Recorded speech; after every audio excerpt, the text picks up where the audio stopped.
आजचा प्रश्न आहे, एका कुटुंबातील 4 मुलांच्या वयाची सरासरी 16 वर्ष आहे. जर त्यांच्या वयात प्रत्येकी 4 वर्षाचा फरक असेल तर सर्वात लहान मुलाचे वय किती? आता इथे आपल्याला फक्त सरासरी दिली आहे, त्यावरून आपल्याला वय काढायचं आहे. तर पहा, आधी आपण लहान मुलाचं वय काय मानूया? x मानूया. आणि प्रत्येकामध्ये 4 वर्षाचा फरक आहे. आता आपण लहान मुलाचं वय x मानलेलं आहे, म्हणजे त्यानंतर दुसऱ्या मुलाचं वय काय असेल? x अधिक 4.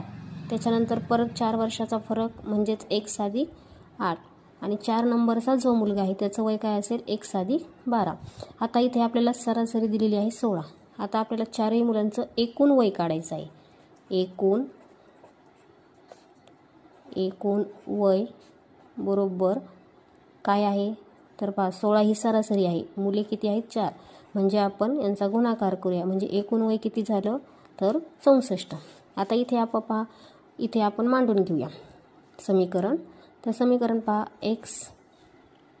x अधिक 4, x अधिक 8 आणि x अधिक 12 बरोबर 64. आता इथे पहा, 1, 2, 3 आणि 4.